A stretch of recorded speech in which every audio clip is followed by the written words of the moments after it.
Good morning, everybody. Dear Morten, dear colleagues, and all friends and guests. Well, I'm an honor to be a moderator today, and the first guest is Morten Lund. He comes from Sweden. Well, all the students and younger generation almost know Morten, but I tell you some words, what I read from the email. And I must say his CV was quite impressive, so I have to read it from here. Well, he has studied political economy in Stockholm University and graduated from Royal Danish Academy of Fine Arts in Copenhagen as an architect. So for the students who know his critical mind, it explains something, I think, that you have been studied political economy and graduated as an architect. He nowadays is artistic professor of the Department of Architecture in Chalmers University of Technology in Gothenburg. He has worked as architect and designer and has been mainly involved in academic world since '89. His career has been connected with Royal Danish Academy of Fine Arts, Aarhus School of Architecture, Chalmers University of Technology, Lund University, and Denmark's Design School. Is it so? And during his career, he has taken part in different kind of educational programs, which Estonian Academy of Arts has been taking an effort from that. He has taken part developing different educational programs and design strategies, working out qualification for the design education. Since 2009, we started to see him in the corridors of Suurkloostri. He's a very close friend to Toivo Raidmets. And his mission here in Estonia, as I see it, is to evaluate the quality of studies and final works in the interior design department of Estonian Academy of Arts. He's very critical. I think students are, it's a sort of love and hate relationship because we are all very glad when he comes, and we shiver when he opens his mouth.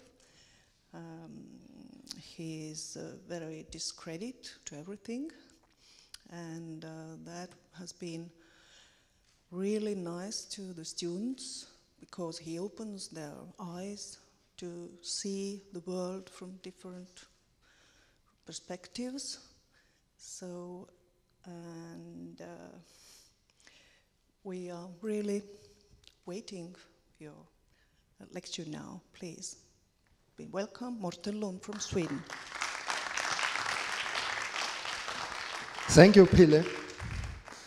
I don't hope you are glad when I leave again then.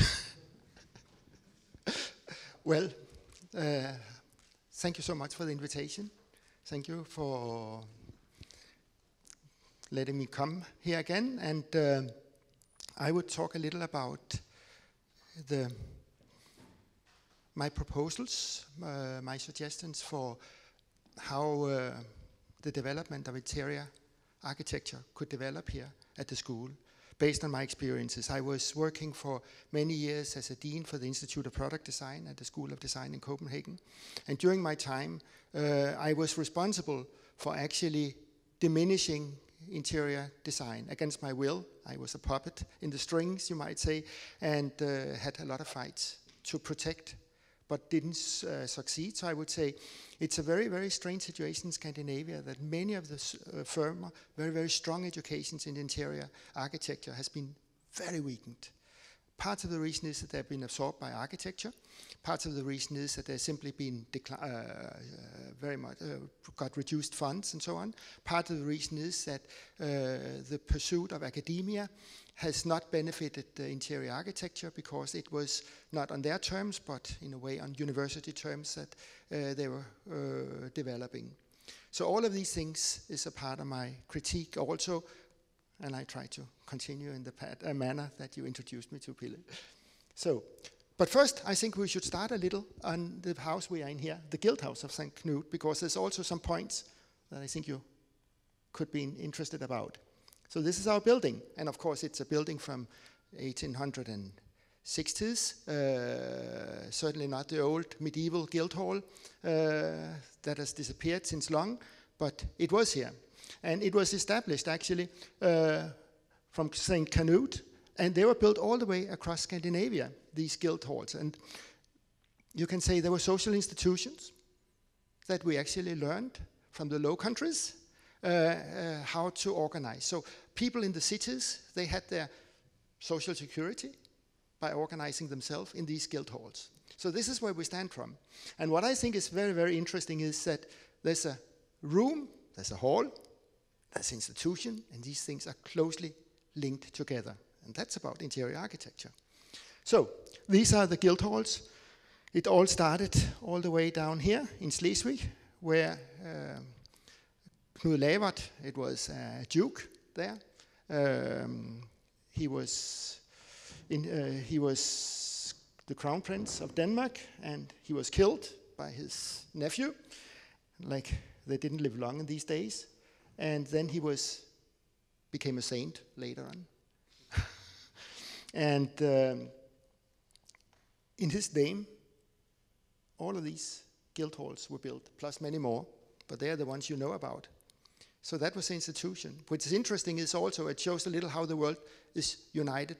He married the granddaughter of Vladimir II Monomakh in Russia, and his grandson was Valdemar, named after Vladimir II, who was the first one who introduced foreign oppression in Estonia in 1219 on the 15th of June. This is also where Denmark got its flag on the same day. So in Denmark we celebrate 15th of June as a flag day, and of course here you should mourn because that was 700 years of foreign oppression that started at that time. So these things all interrelated also in this hall.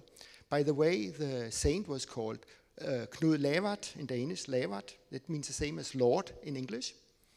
And also, although you think that Estonian is a very different language, not even an Indo-European language, you have absorbed, just like English, so many words from Germanic that Lavard means, I think in Estonia, Leib Valgur, as a guardian of the bread, actually. Loaf wort in English, directly translated also. So both languages and our history are firmly interconnected. And that is my hobby horse, actually, because I think that there's been a lot of talking about identity these days, how we are going to work with an Estonian identity or Danish identity and so on. I think we have individual identities. I think our worlds are so integrated anyhow that it doesn't really make much of sense to talk in these national terms. Let's continue. So, Louis Kahn, also from Saaremaa. So I thought it was appropriate to take a quote from him. He says also about institutions of man that I know of no greater service an architect can make as a professional man to sense that every building must serve an institution of man, whether institution of government, of home, of learning, of health, of recreation. One of the great lacks of architecture today is that these institutions are not being defined, that they are being taken for giving by the programmer and made into a building. This is exactly what we are standing in now, an institution of man, social institution, and interior design that was, or interior architecture that was fully integrated in the medieval days. Well, I have two proposals today, and this is my pivoting point of the lecture. My first proposal is interior architecture is not just architecture. The professional culture combines its own collaborative attitude towards clients and teamwork. And this is something that I find is unique in interior architecture, the close relation with the clients, That is very different from architecture as such. Well, along with the necessary confrontational approach to say that interior architecture also needs to be different. I think there's a tendency, and I've experienced that it's easy to define that, well, both architecture and interior architecture are working with spaces, with rooms and buildings and whatever in different ways. In America, there's a sharp distinction whether you're interior designer or interior architect, and all these kind of issues. Nevertheless, I think that no matter if we call ourselves interior architects or interior designers, I think that the way we work is different from the way we work as architects. And I think for the cultural reasons, I think it's really important that interior architecture maintains its own identity also. And you need to fight for that, especially in these days where the mantra in universities is to go together in larger clusters, critical mass, and all these buzzwords that comes up. It's easy that interior architecture will lose itself in this manner. My second issue is about academia. Interior design theory is not just academic. And what I say here is, as research by design investigates the ambiguous and the paradoxical qualities in its poetic representations, along with a rhetorical rigor in drawings and models. So it's also both on disciplines. I would say research in design can do something that it's difficult to do if your representation is just in writing. And I think that we can contain paradoxes, ambiguities, things that usually when you work in writing is regarded as a problem. But when you make a design, these are possibilities. And I think that makes a difference. So it's not about the content, it's more about the representations. I think that it's important that we are picking our representations well, we are critical about it, and we investigate in our basic tools or our representations. This is very important for me. These are the two major issues that I will talk about. And I'll try to talk about them through 4 arguments: scale, sense, shift, and stage, I call them. And I'll just jump into them with various examples, and it will probably be haphazard and difficult to always find the red thread in it, but I do as good as I can. Well, let's go to Belgium, to Brussels first, and look at Peter Bruegel, The Fall of the Rebel Angels, a painting in the Royal Museum of Fine Arts. It's a beautiful museum, and they have the largest collection of Peter Bruegel. He was a painter living in the 1500s, and his paintings is like going to the cinemas. It's full of storytelling. You can stand for hours. And there's only one other place where they can match this fantastic museum, and that is the National Galleries in Vienna. They have also a large collection of Peter Bruegel. Of course, Belgium and Austria was a part of the same empire once, and that's the reason. But, I mean, it's not about the sublime. It's about actually storytelling, his drawings. They're full of details and full of fantastic observations. And this is the picture. And I picked that because I think it's such an imaginary space.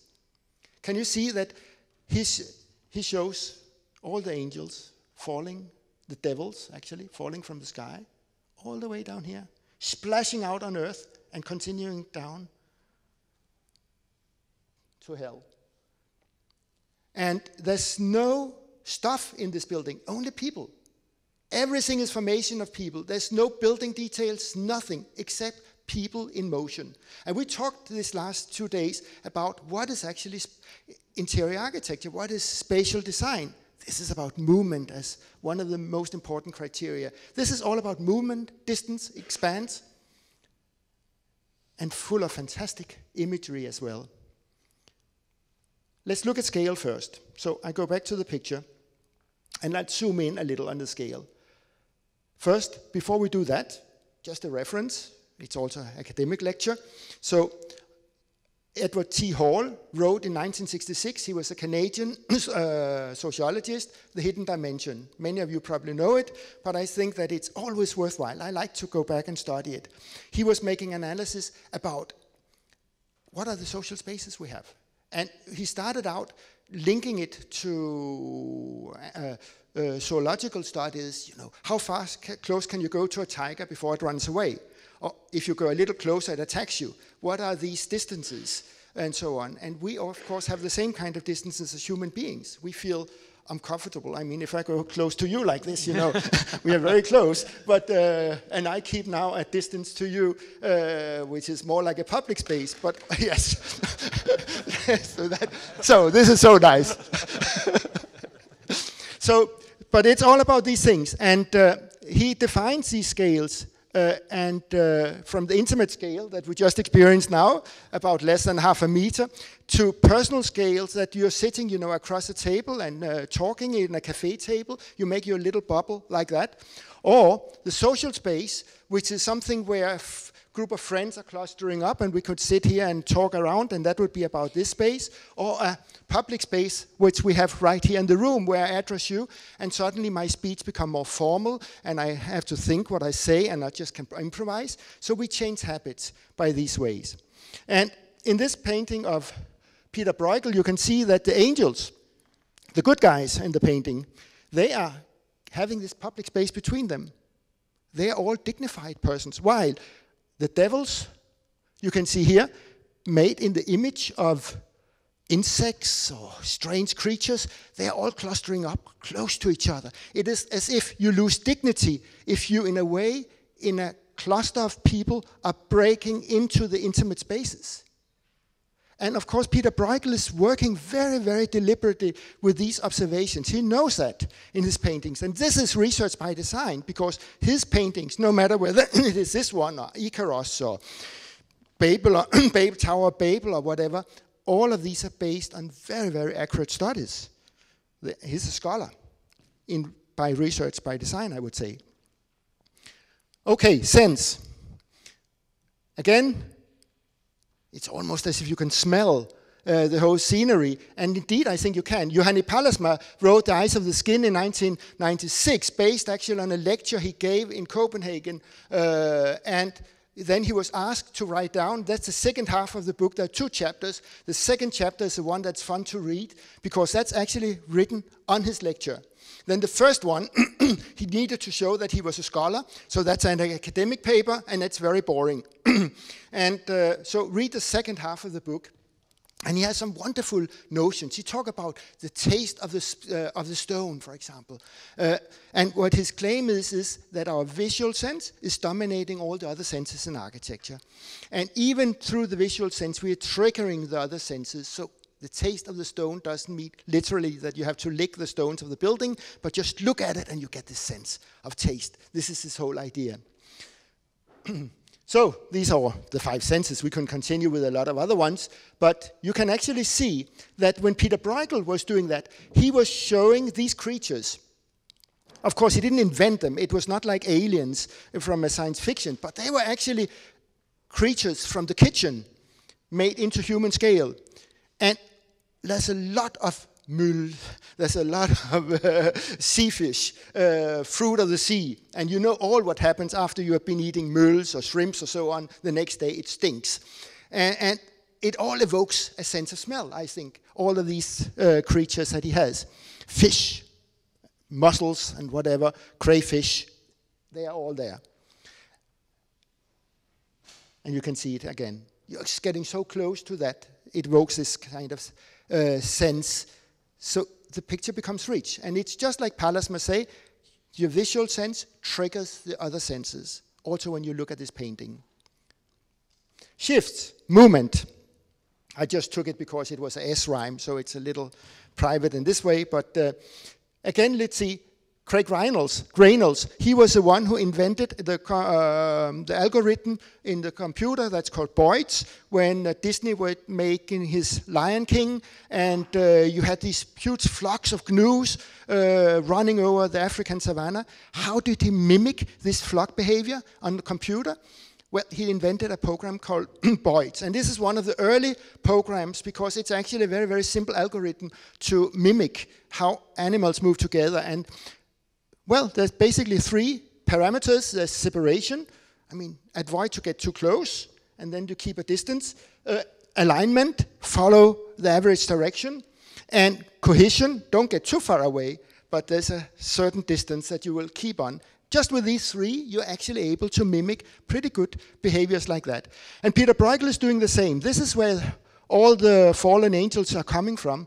all the way up from the sky. They're coming down in a big flock. And you can see here, actually, that the angels, the good guys here, they are keeping them on place, just like German shepherds are keeping the sheep on the way, or a wall in the building are keeping the people on the right space as well. These are all spatial delimitations.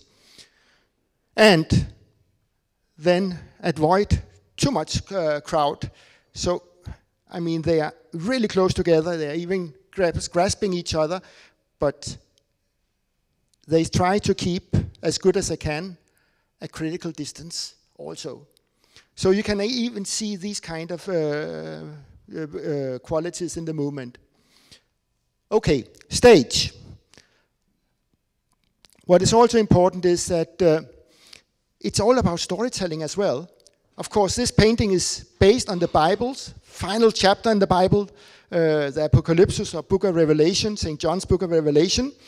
And it says, of course, there, and there was war in the heaven. Michael and his angels fought against the dragon. And the great dragon was cast out.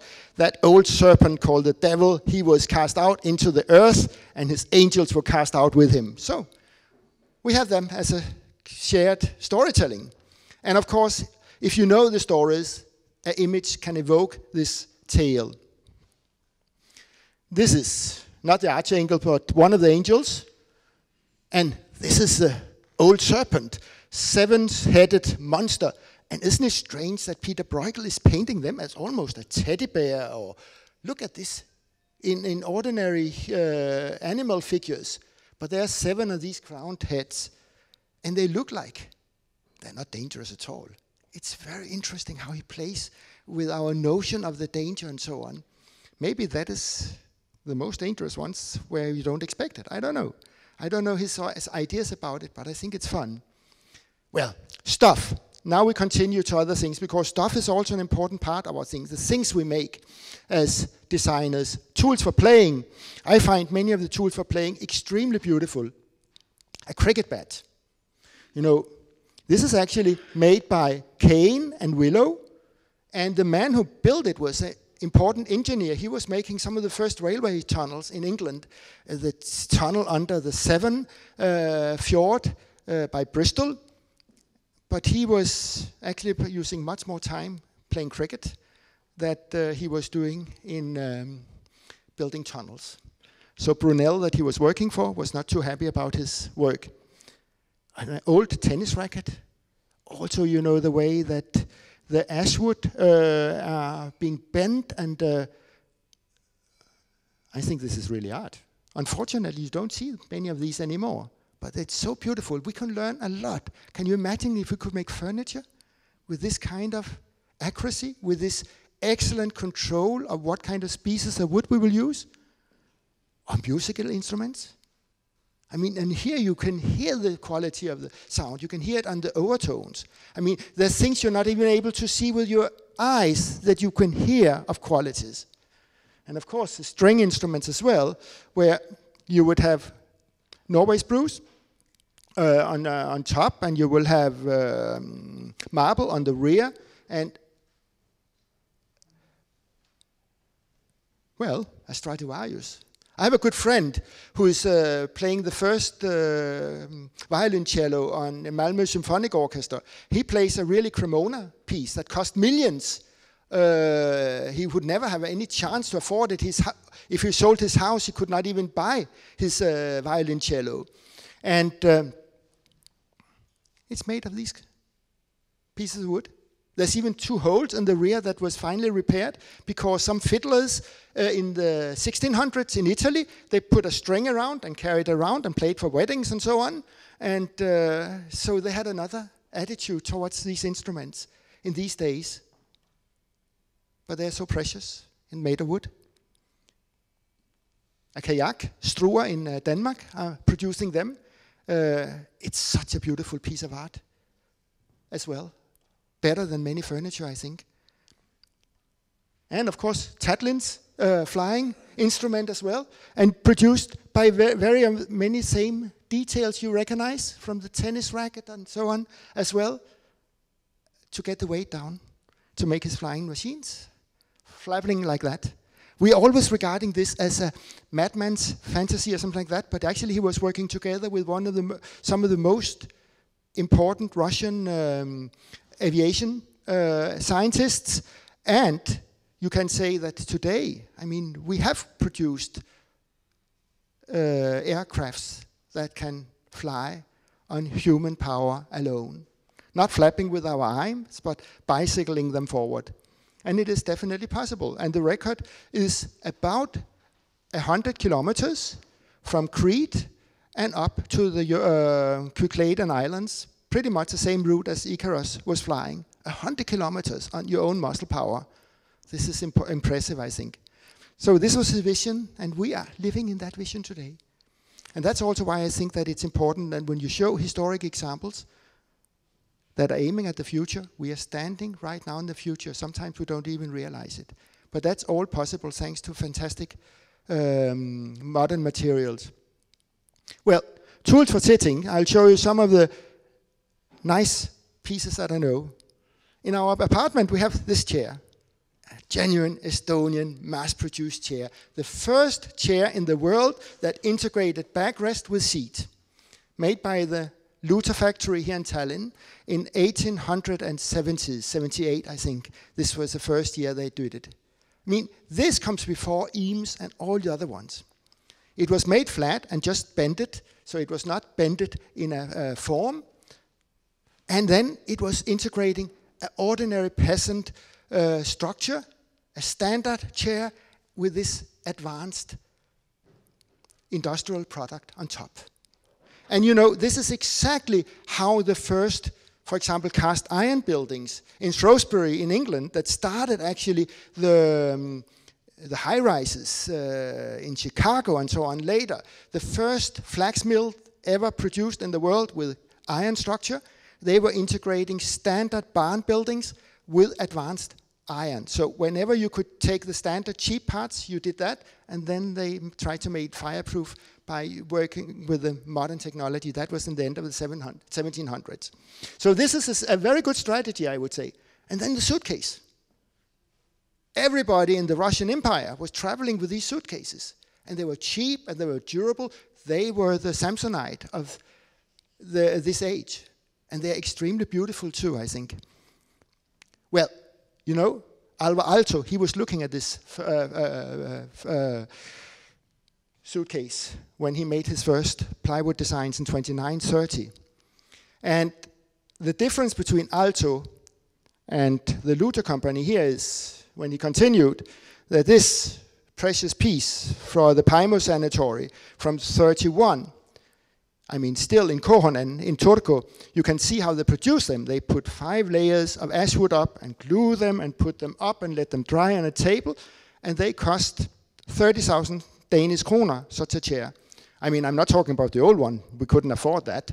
But as a new production, compared with the industrial production of the Luther company, it was like the IKEA. So what is an interesting paradox is that actually Aalto had the social vision of the industrial production, but he never managed to make it become real. This is, I think, an interesting story.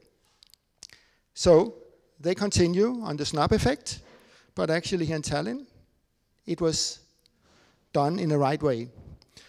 And then you have Ray and Charles Eames. These are experiments from the 40s, aircraft seats. Of course, they were covered with upholstery and so on, but simple experiments in plywood as well. And of course, this iconic chair from 46, we all know about. Then I want to show you a Danish one. There was a professor in the 70s at the Royal Academy whose name was Gunnar Åke Andersen. And I love this one. He was a professor in sculpture, but each year he made a chair, just for fun. A chair that had an idea. This one is also 4 layers of ash wood, but not glued together. So it's like a spring for a car spring. And when you sit on it, the layers will slide to each other, friction will come, and you have the sense that you're sitting on upholstery instead of as an ordinary spring. So you can feel that your butt will find the rest and so on, and you sit so comfortable. And you can see how they slide together. Actually, his son, Jeppe Åker Andersen, who is a very good landscape architect, have made these in production now in bamboo. We talked about bamboo earlier, but the friction is not the same, and they don't work. So you need to have a better friction, actually. Ash wood was much, much better than bamboo. But of course, bamboo is cheaper, so that's why they produce it like that today. He also continued with another one. I mean, this was the years where everybody had to have foam chairs. And instead of making foam and cut it and sew it into some textile, he thought that you could actually put the polyurethane up and put it in layers like this. And then the crust on the foam would form the skin. And you could control the springiness also. So that was another of his chairs. And of course, these were done before environmental issues were discussed, because this is so poisonous to stand and make such a production. And this is the result. It looks like a giant dog shit, I would say, but you sit really nice in it, and you can control the springiness. It's a wonderful chair. I met his widow about 15 years ago, and she had a sofa and two sitting chairs like that, and you know, they were all decaying. So my pants were really dusty after I'd been sitting on them, but they were wonderful. And just to see in this kind of traditional sofa arrangement, this design, and you're sitting so well in it, so this just shows the way that you can actually work with design in a much more conceptual way. You said I was critical, Pille, and so I am, and I think that in this school here, you are too concerned about images. You are not making experiments enough in real material. And isn't it strange, a man who has been dead for 20 years, he is more advanced than most of the students in his way of thinking? Come on, you can do better. And I think that you should take that as a challenge, actually. Stage. Well, I think that what is interesting about working in theater is that in theater, you are able to make spatial investigations in one-to-one. So now, I'll show some works of my daughter, my youngest daughter, Elin, who's living in London and make theater also. She's an architect.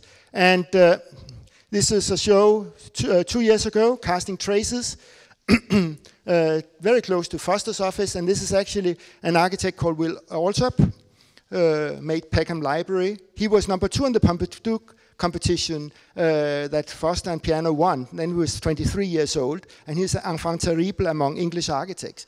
And then his showroom is actually a theater venue, and he makes a lot of experimental theaters. And Elin had a chance to make it together with a dance group called New Movement from Rampart. And they have fantastic modern dance groups in London. And it's a bar, Doodle Bar, it's called. And this is a show, Casting Traces. It was about shadows and materials. Projections, dances, destroying the sheets. It was newsprint paper, actually. Breaking through.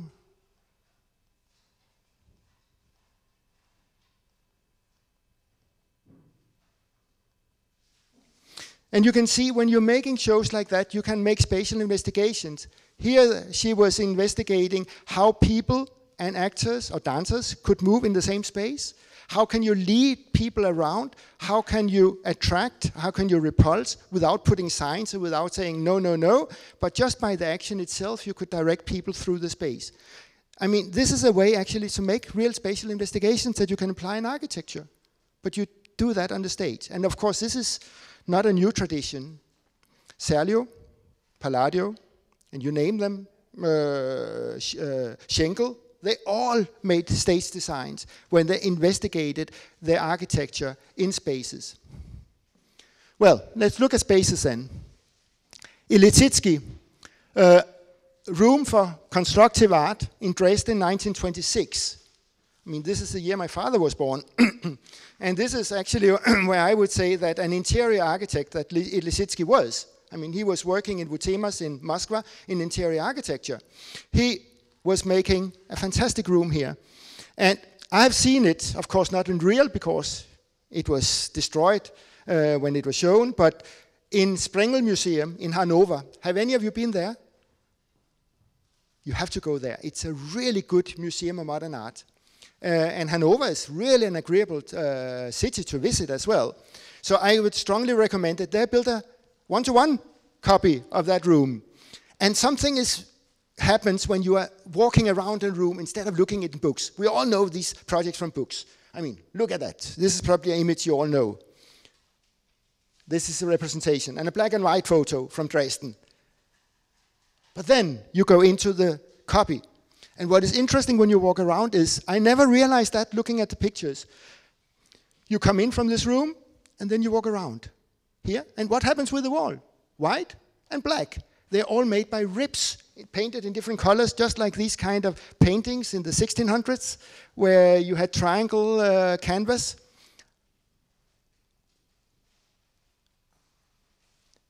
And then he has a Moholy-Nagy machine as well, a mirror machine.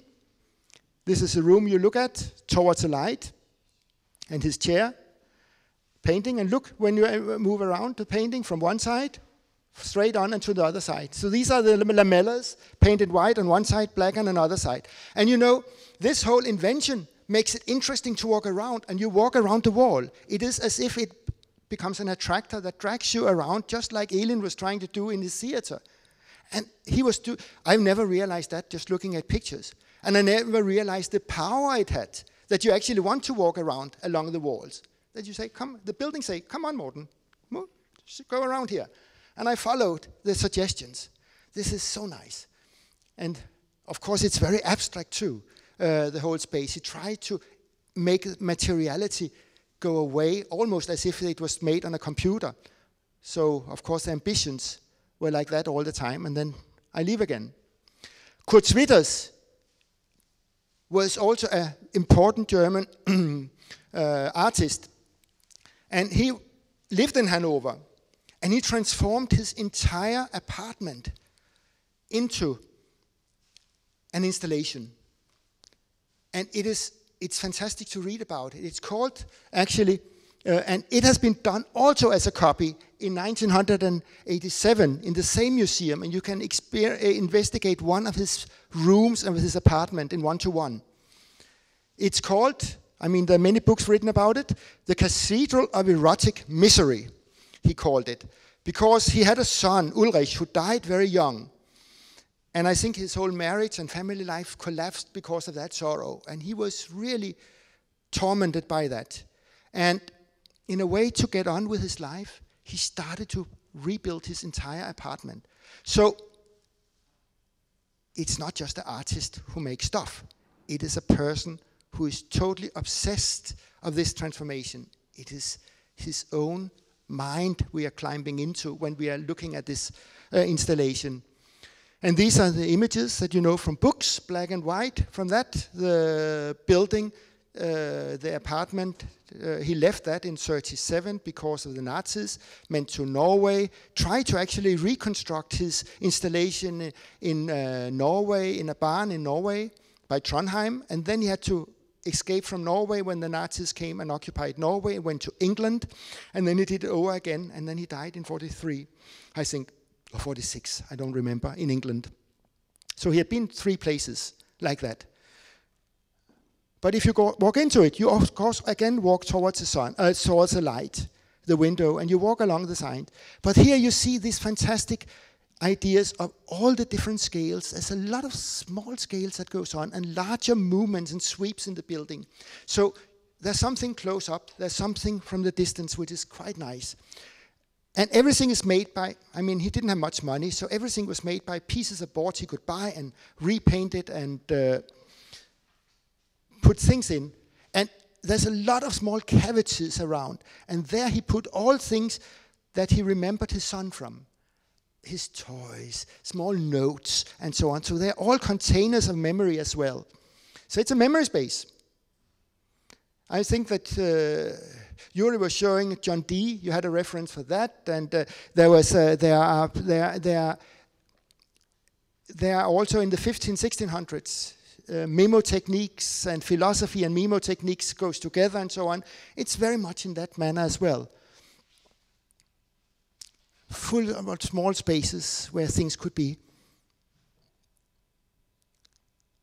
It's difficult to understand the scale. And then, I mean, even here, there's a little staircase leading up, so he made a little shelter where he could sit and read a book, for example, also, and contemplate within this room. A representation of his son, with some of his toys as well, and then exit. And then I just show you some of his real works, just to get a sense of the materiality when we zoom in close on. I mean, this was of course a copy that I showed before, but these are real pieces that he also just made by ordinary found objects and then painted white. And you can see, I mean, they are cheap, rough, used a lot of plaster wash or paint. It's what it is, I mean.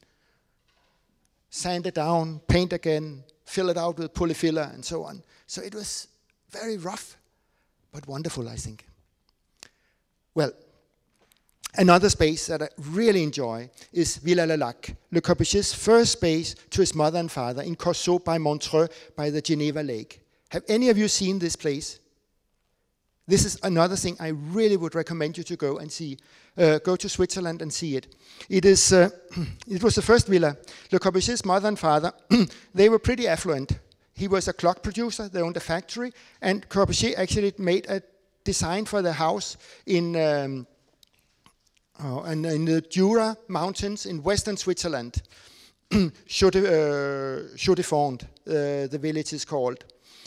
But then, when the father got retired, they had bought a very narrow strip of land by the Geneva Lake, and they moved in there, but the factory went bankrupt, and they lost a lot of money, so they couldn't afford much of a house. So actually, they were poor when they got retired, and they could only afford 60 square meters. So it's a 60 square meter building. And, well, it's a universe, I would say. This is how it looked like. You can see a long, it's almost like a mobile home. Long building like this, and then you have the garden, a wall, a framed view, so you can watch the beautiful mountains across. What I did was I just took a walk. There's the guardian there. His name is Patrick Moser, and he is a writer. He's a really nice chap, and he writes nano novels, only maximum 5 pages long novels. He calls them nano novels. And he has been the custodian of the house for maybe 10, 15 years. And it's fantastic. He investigated in all lights and so on. I invited him up to my school to actually give a lecture before Christmas. And he made a fantastic lecture. As an introduction to that, I also just made some copies from a little film I made by my camera. So it's rough and dirty pictures that I just made print screens from, but it's just to get the ambience. It's not to explain the architecture, just to get the ambience of the place. This is the plan, and you can see you enter from the street, and this is Geneva Lake here, and then everything is basically one open space. You have the patio out here, you have a little room where there's a little sofa here where you can sleep, and there's a sitting room here, and a bedroom and bathroom, and that's and you can walk around. 60 square meters. So now we enter from the street and go toward the door by the entrance, and a little hand wash as well. This kind of meeting between industrial design from this period and the architectures, I think I love that.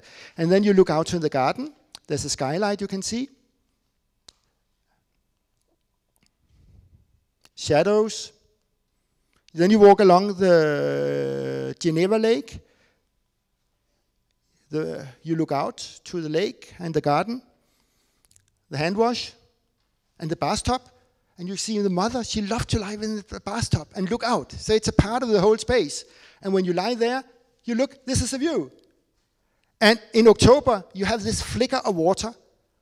Only in October and April, you find this light play because the sun is in the right position. And then you have all these shadows that moves all in the house. It's beautiful.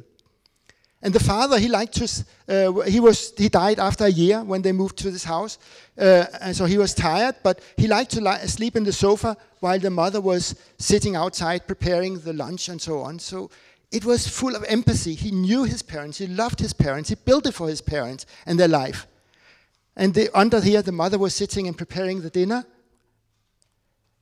You walk down to the garden, and this is for the little dog, because it has short legs, and it liked to bark at the postman or the mailman.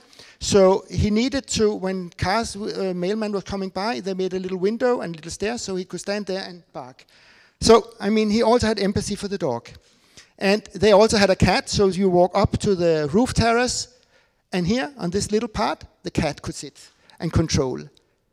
So he made for his mother, his bathtub, his father, the sofa, the little stairs for the dog, and the little balcony for the cat. And this, what I really enjoy about this is that this is the first modernistic house in Europe made by Le Corbusier. It is like, it was meant to be like a typology, the first of its kind. And then it's full of empathy, of spatial empathy, of love. This paradox, this is what it's all about to being an interior architect. This cannot be set on a formula. This is ambiguity when we talk about that. And I think that it is very difficult to write about these things. But can you imagine to make projects that can be very particular for each individual? You just make the house for this person and this dog and this cat. And yet, it is also a manifesto for a new style. I think this is wonderful.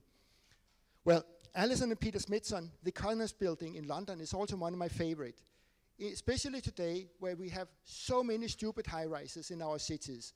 Right? Last night, I was writing an angry article against a high-rise they're going to build in Gothenburg, and you have, God help me, terrible high-rises here in Tallinn as well. What is interesting is that Alison and Peter Smithson, some of the most influential architects, I would say, in the 60s in England, they were on 50s and 60s, they were introducing what we call the new brutalism. They actually built an office house for the newspaper The Economist at James's Street in London, a very, very nice street where you have beautiful shops just by St. James's Palace. And they built it in a modern way, but what they did was they made a public space and not just a building. So everything was about expanding the public space. And there's actually a little courtyard in the same street where there's no doors. You go into the courtyard, and in there, the old Texas embassy was situated at the time when Texas was an independent republic. But these are so small, but still with public access. And he's doing somewhat of the same further up the street. I took the picture actually from a film that I found on the internet. You know it by Michelangelo Antonioni. It's a cult film from '66, Blow Up. It's a detective film about a photographer who witnessed a murder, and when he blow up a shot he has been taken, he can actually see the murder that takes place. But the introduction of the film is typical from the time. This is actually where you see the Economist building 3 buildings, making a little public squares. This is St. James's Street here. You have St. James's Palace here. You have the mall down here. Okay, sorry, let's see here. And let's go on. This is it. So it's just for the introduction of the film.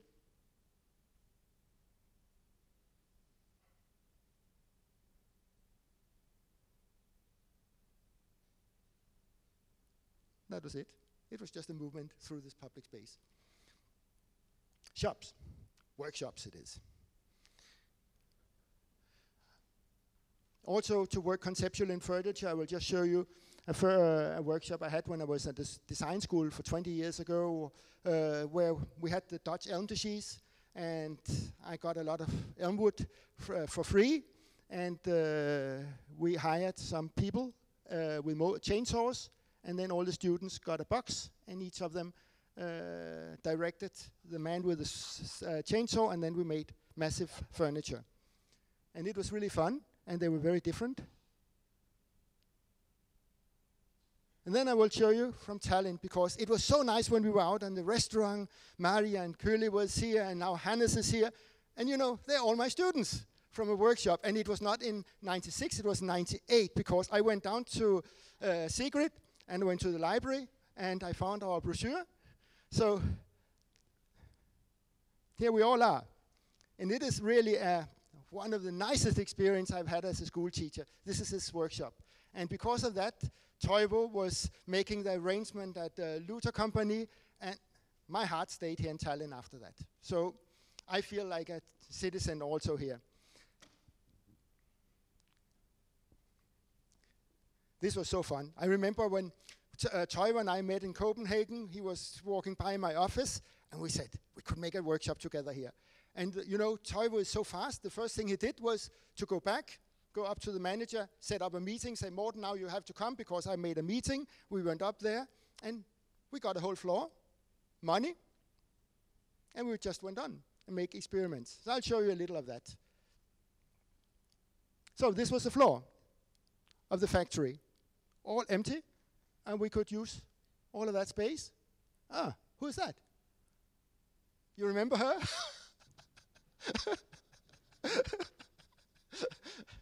It's good to have an external hard disk with you. Suddenly you have accessibility to you. It's 16 years ago. Wait a moment. Hannes. Look now, the new professor is sitting here and hiding. What is that? Do you remember it? It was fun. This was another Andreas, actually. This was one of the things. We made experiments. And how can you make casted plywood in vacuum forms? Everybody said you need a higher pressure than 1 atmosphere. So Andreas, he said, well, I will try it out. So he made one in a plastic bag with vacuum, 1 atmosphere, and made this screen. And Mario, you remember that? That was such a nice design. I really like that. And very, very simple, springy. And you remember, can you recognize the floor? Old school, this is a scandal. This is the most terrible thing that have happened, that you tore down your own school. You remember, I have to tell you this, I'm very upset about that. You know, here in Estonia, the teachers, they built their own school. Can you imagine? They got machinery, material, and then they built it. And then they thought they were going to have a new school, and they had a stupid Danish company that won the first prize to make a glass building, just like a bank. And they tore down the old school to get a glass building, and then the economic crisis came, and the money disappeared. And that was good, so they didn't get the glass building, but unfortunately, they were a little too fast to tear down the old school. So these are the only images, this fantastic floor. This is sad, I think, really sad. Nevertheless, that's how it is, so you can look at it at the images. And then we showed it in a Scandinavian design exhibition. It toured around Europe, the exhibition, and it was so fun. It was such a nice experience. And design and architecture is about having fun together. And we could, of course, entertain you with a lot of interesting histories and so on. But the most important thing, I think, after such a workshop is the friendships. All the nice memories you have from that. This is what counts. Shells. The Tallinn hangars. Let's continue with that. Because that's how they look like. And during the workshop, as a teacher, you know, I didn't want to hang out too much with the students and drink with them. It's always good when you know the time to go back home. So you get early to bed, and therefore you also are early rise in the morning. So I went out running or walking in the city, and I climbed the fence and came into these fantastic hangars. And then there was a dog running after me. But fortunately, there was a guy in a leash coming after. It was a Russian, and he said a lot of things to me in Russian. I knew it was a scrapyard, so I said, Architekturmonument. I said, da. And then we had a conversation, and I survived. And that was how it looked like. Isn't it fantastic space? And look at all the decay. And can you see all the holes? These are holes in the concrete. You know, it's like the bumblebee that do not know that it cannot fly. This hangar didn't know that it couldn't stand, so it just stand against all knowledge. It's fantastic. But the holes, I mean, can you see? It was such a I think that the people who survived that, made that, they did wonders. I mean, they are genuine magicians. It was so fantastic. So that's how it looks today. And the hall with this beautiful submarine, and they even stained the shell, just like the old decay. And I thought, oh, how can they do that? This is just too much. Isn't it? It's very theatrical. But then, I went to Basel to see Franz Dissinger, the master of shell structures. And he made the Großmarkthalle 12 years later than the hangar. That's why the hangar is unique in the world. I mean, this is what people in structural design knows about the first ones. But in Tallinn, you have one 12 years older than the Großmarkthalle. But this is how it looks from outside and inside. Isn't it boring, the renovation? It's terrible. Of course, it's difficult to make. And after I've seen how boring Swiss architects are ruining a space like that, I really love the Estonian theater. I love that displays and so on. This is what could happen if an architect came in and not an interior decorator came in. And this is, I think, a much more crime than making theater decorations on the shells and so on. This is so boring. I can't believe it. So we'll see some other concrete stuff. Just last week, I was in England and down in Dungeness to see a fantastic landscape. And these are also concrete shells, mirrors that was done before you had radars, acoustic listening devices. So when airships were coming from Belgium and attacking England, they could hear them in advance. And that's how they look like. But unfortunately, you can see there was water between, and this fence is a drawbridge, so you can't go over, so they don't want people to go over and see them. But you know, my students, they are made of special stuff. So they stripped and swim and went over. And in the end, everybody was standing there. And what they didn't understand was that this is a place in Europe where you have most blood leeches. So they said when they were swimming over, 20 centimeter leeches were trying to attack them. So this is the highest population of that. But they all survived, so this is really fun. But this is also the landscape around there. Fishing boat that they tore up on the beach, and you're walking on pebbles. I mean, it's small stones, and all these pulling mechanisms are rusty and so on. Most are in decay. It's a fantastic landscape. Look at the materiality. Derek Jarman, English film director, he made a well-known film about Caravaggio. He died of age, and he lived his last year in this cabin, and he made the most beautiful garden, also in the pebbles. We talk about landscape. I think it moves me. It is so beautiful. So, to sum up, I made two proposals. Interior architecture is not just architecture. I think it's very important to understand that interior architecture, with its particular close relationship with the client, is unique.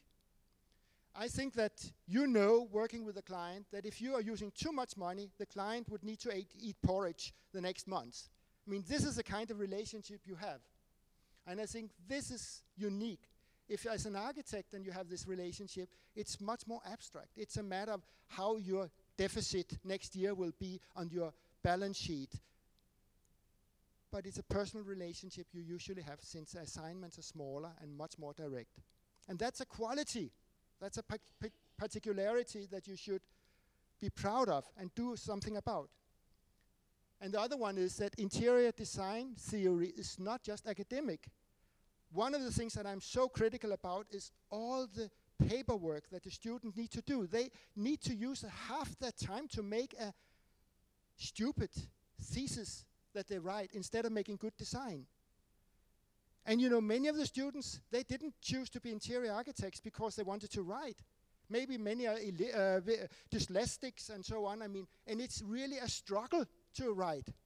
And why should they waste half of the time instead of making the investigations? They are all smart, but they could make the investigations in drawings and in models and in one-to-one mock-ups instead of writing all the time. I think that we should pick the way that we will express ourselves. We should pick our representations much more diverse. I'm not against writing. I write myself and enjoy that, but we are all different. And I think we should pick our representations in the way that we get most across. And I should present you for 4 arguments: scale, sense, shift, and stage. And then I got 3 more that when I had to put it in, and that was stuff and space and shells. Thank you for your attention.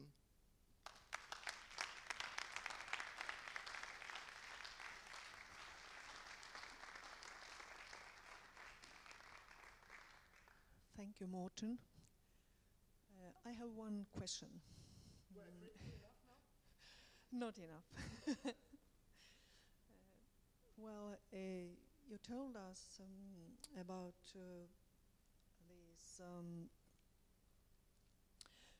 about our profession, the 4 pillars: scale, sense, shift, stage.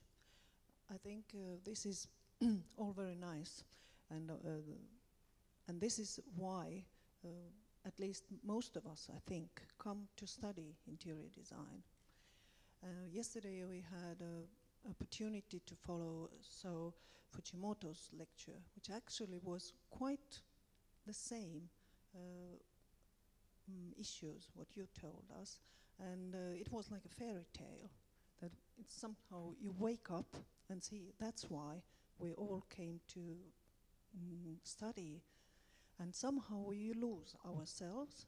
Even there's a kind of crisis going on in the whole profession, but even we lose ourselves in all this material world. Do you have a little nice, easy recipe how to find ourselves again? I don't have any recipes for that. For good food, I have. And if you make recipes for good food, you bring people together, because that's a social event. You have fun and you talk, and that is a recipe also to find yourself, to be with other people and talk. I think that it is very, very important that you are not pretentious, that you are not working in images, that you are social, that you talk, that you encounter, that you have fun together, and then you're a curious soul. Just like my students, they didn't want to take a sign, no trespassing, but they wanted to go and touch the concrete, and then they dived together with the leeches and went over there. This is the attitude I like my students to have. And I think that our life is too short, our world is too rich, just to waste on imageries of what is good design. So I think that each of us have to be loyal to ourselves and what triggers us. I think this is the most important thing, but we can only find ourselves together with other people. That's why I think that you are so right, Tom, in your lecture when you talked about opening your home or inviting to the front yard and growing parsley or whatever you were doing and people could pick up. This is inviting for this encounter. I think this is the most important thing to find yourself.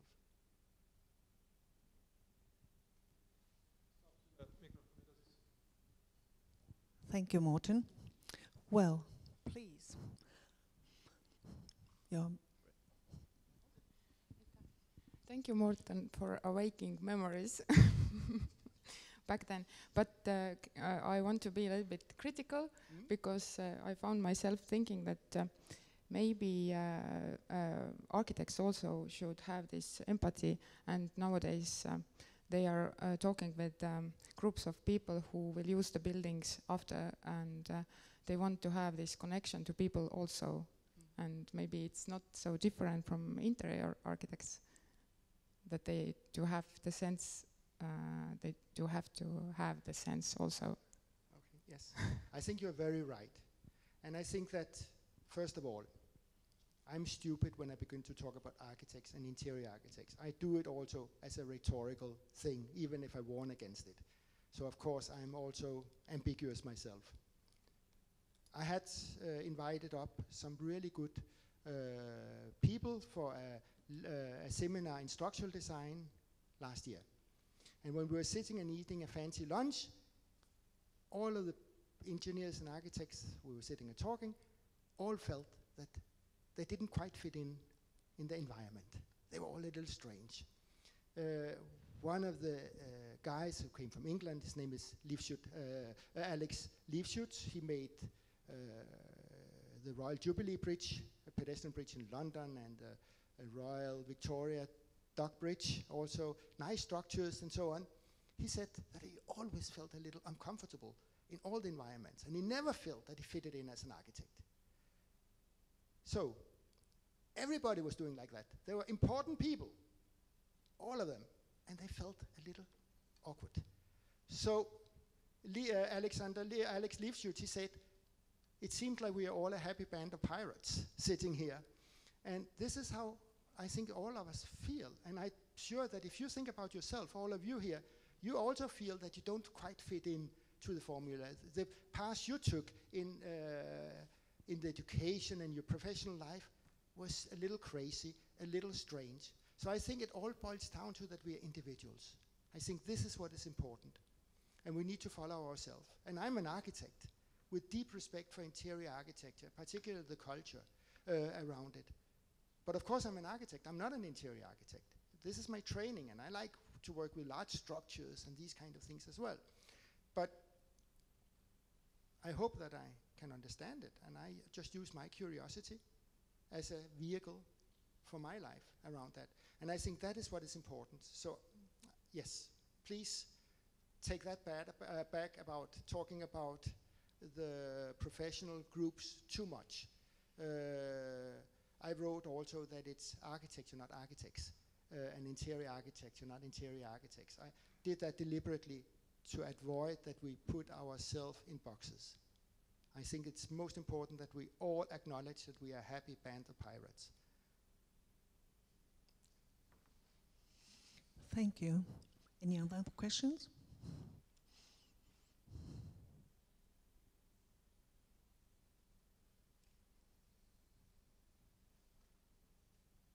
Not now. Okay. Thank you, Morten, very much. And